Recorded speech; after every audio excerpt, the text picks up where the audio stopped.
ଶୁଣ ଶ୍ରୋତା ବନ୍ଧୁ ଦେଇନ ମନ ଦଣ୍ଡ କାଳୀ ବ୍ରତ ଯେ ମହାପୁଣ୍ୟ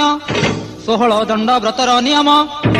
ତେଣୁ ଦଣ୍ଡ ନାଚ କରନ୍ତି ଧନ ଯେ ଆହାର ଦଣ୍ଡ ପ୍ରଥମ ଅକଟା ଅବଟା 8 ପ୍ରହରରେ ଯେ ଥରେ ତ ହେବ ଭୋଜନ।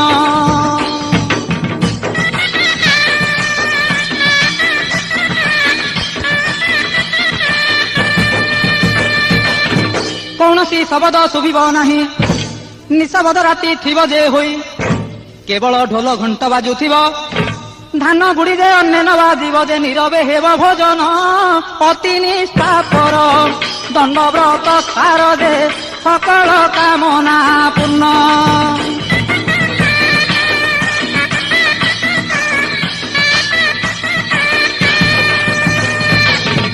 ଦ୍ୱିତୀୟ ଦଣ୍ଡ ଅଟେ ଉଜାଗର 13 ରାତି କଟାଇବ କଷ୍ଟର ତୃତୀୟ ଦଣ୍ଡ ଗୃହ ତ୍ୟାଗୀ ହେବ ଚତୁର୍ଥେ ମୈଥୁନକୁ ପାଶୋରି ଯିବ ଯେ ପଞ୍ଚମେ ପାଦେ ଚାଲିବ ଧାନ ଯେ ବାହାନ ପାଦୁକା ଧାରଣ ଯେ ଆଶ୍ରୟକୁ ନ କରିବ।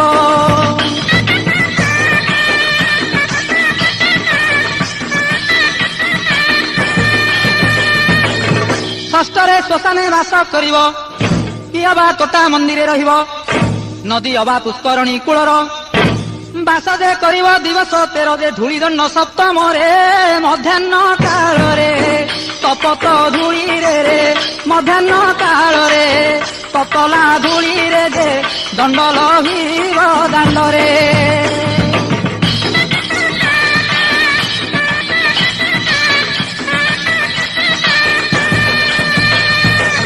ଅଷ୍ଟମେ ଜଳ ଦଣ୍ଡକୁ ସାରିବ ନବମେ ଅଗ୍ନି ଦଣ୍ଡକୁ ସହିବ ଦଶମେ ଯେ ଝାମ ଅଗ୍ନି ପରୀକ୍ଷ ଏକାଦଶେ ନାଚ ଦଣ୍ଡ ଯେ ମୁଖ୍ୟ ହେ ଗୃହର ଦଣ୍ଡ ଦ୍ୱାଦଶେ ରମଣୀ ପାଳିବେ ଭୁକୁତାର ଭାବେ ଯେ 13 ରଜନୀ ଦିବସେ।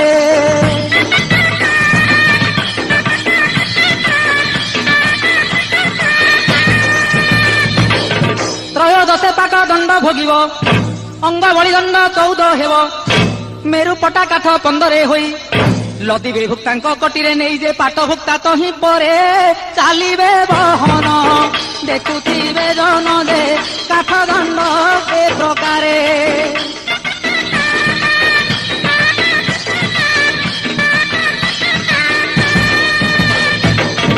ଶୁଦ୍ଧ କ୍ରିୟାଦଣ୍ଡ 16ରେ ଜାଣ